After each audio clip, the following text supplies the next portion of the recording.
Hi viewers, welcome to my channel. This is Candid Vlogs. So, a few hours ago, kaninang 1 a.m. Philippine time, yung first Apple event for 2021. So usually, merong Apple event 4 times a year. Merong spring event, yun yung usually March and April. Yun nga yung ngayon kasi April ngayon. Usually, ang ina-announce dito, iPad, iPhone SE, AirPods, Mac. So yun yung mga i-expect natin. Pag June naman is WWDC, usually iOS, mga OS, mga Mac OS. Usually September yung release ng flagship na iPhone. October usually iPad or Mac. Though iba-iba na yung iPad kasi hindi siya perfectly annual. Hindi siya gaya ng iPhone na annual talaga. Tapos usually October din minsan MacBook. Mga Mac. Though yung Mac kasi kahit saan pwede siya mapunta. Kasi hindi rin siya annual. Yung annual talaga is yung iPhone na every September. Tapos yung WWDC na every June. Tapos minsan nag-a-announce din ng product like MacBook or iPad dun sa June event. Ngayon, ang title nito is Spring Loaded. First Apple event this year. Ito siya. So, pinanood ko siya kaninang 1 a.m. to 2 a.m. Philippine time. Ngayon, 4 p.m. na. Natapos siya 2 a.m. So, 14 hours ago. Dapat mag-shoot ako ng live reaction kasi antok na ako. Actually, nakatulog na ako before 12. May alarm lang ako ng 12:30 kaya ako nagising. Pinanood ko siya ng 1 to 2 ng nakahiga. So, ngayon, tingnan natin. Okay, try ko nga mag-English. Right now, Tim Cook is talking about the new features of Apple Card. So, Apple Card is a credit card by Apple and it's not available here in the Philippines. And one of the new features is Apple Card family. Another minor announcement is the redesigned Apple Podcasts. So now there are covers for each content or channel. This is perhaps because podcasts has become more popular during the pandemic, that people are at home most of the time. I think that's the reason they are improving the Apple Podcasts application. Anyway, third announcement, iPhone 12 now has a new color, purple. And this is very similar to the red version of iPhone 7, which was announced March 2017, 6 months after iPhone 7. And also the red iPhone 8, which is announced April 2018, around 7 months after the original announcement of iPhone 8. It's like the half-life of iPhone. So their next announcement is the AirTag. So this has been rumored ever since they released iPhone 11, because iPhone 11 includes a U1 chip, which is an ultra-wide band chip with spatial awareness. So spatial, S-P-A-T-I-A-L, not special. It's not like special chocolate. It's spatial, meaning it's aware of the space. Earlier, it was useful when doing AirDrop because you can point to the person you're sending to. So it's more targeted, it's more precise.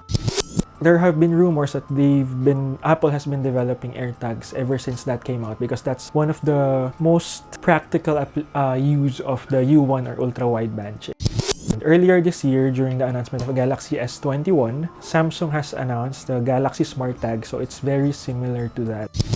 You can attach it to any important belonging so it will be easier to find them when they got lost. Examples are wallet, keys.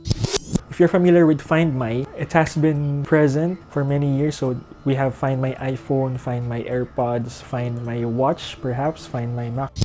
With Find My, you can look for any Apple device. With AirTags, you can look for any item, even if it's not an Apple device, because you can put an AirTag on it. So it's actually sold for 1,690 pesos per piece, or you can get a 4-pack that contains 4 AirTags for your different belongings for 5,690. That's based on memory. I'll confirm later. So there's an Hermes special edition, but I'm not sure if it will be available here in the Philippines. So now the next announcement is Apple TV. So Apple TV is basically, for me, it's like a console. It's like converting your TV to an Apple device. So it has tvOS. Perhaps it's based on iOS but much simpler. Just like watchOS. watchOS is also based on iOS but much simpler because it's for the watch. In tvOS, you can download apps that work for tvOS. Mostly are streaming apps, of course, because it's for TV. Disney Plus, Netflix. They're showing the trailer for the season 2 of Ted Lasso, and it's actually one of the best Apple TV Plus series there is. So last year I got my MacBook Pro. Every new Apple device purchase gives you a 1-year trial of Apple TV Plus. Ever since I got it, I watched a lot of series and movies, and Ted Lasso is one of my top 3. My top 3 includes The Morning Show, Defending Jacob, and Ted Lasso. It made me try, and it's really, really good. I'm excited for season 2. I'm planning to release a review of Apple TV Plus content. Yesterday, I finished watching Calls. Now I'm watching Losing Alice. Other advantages of having Apple TV, you can use AirPods. You can easily connect all of your Apple devices, though you can also do that with most smart TVs.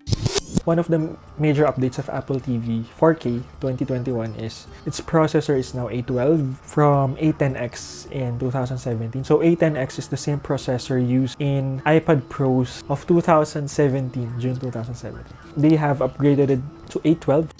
So A12 is also the same processor used in the latest basic iPad 8th generation. So this is sealed. This is actually for sale.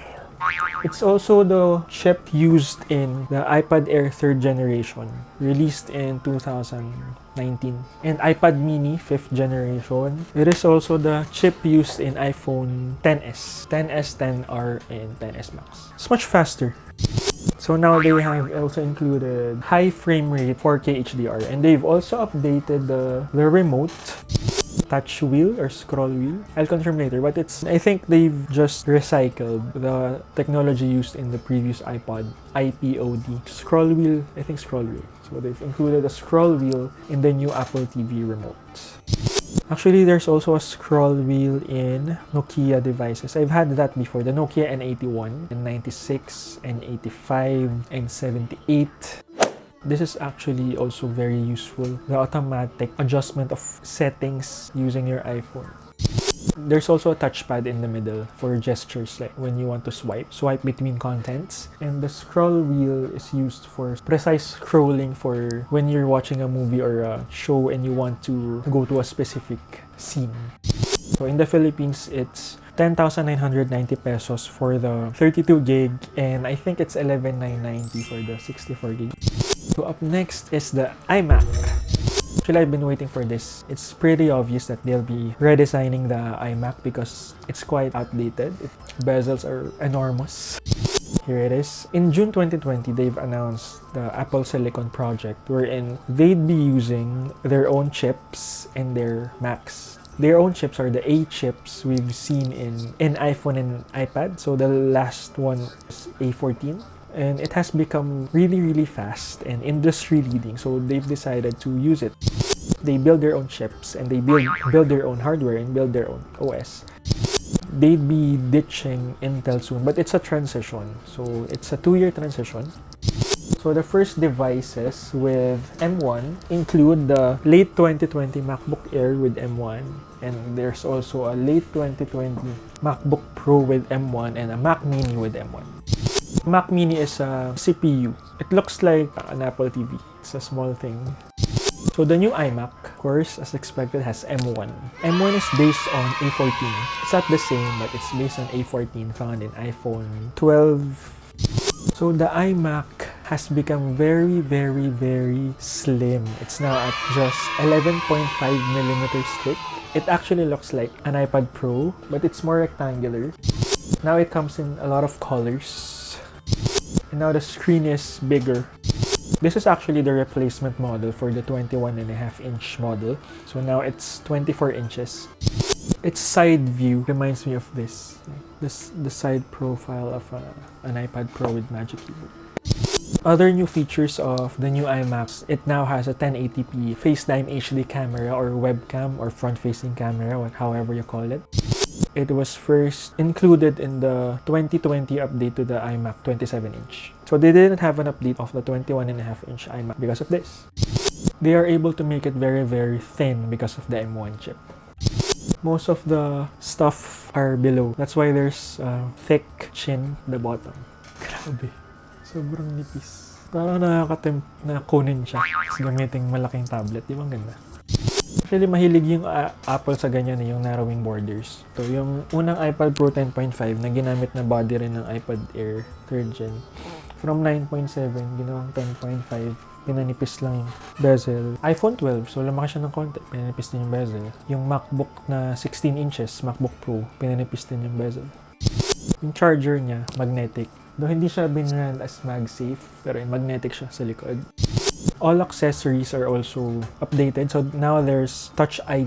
It's optional with the base model, but in the mid and flagship model, it's included the Magic Keyboard with Touch ID.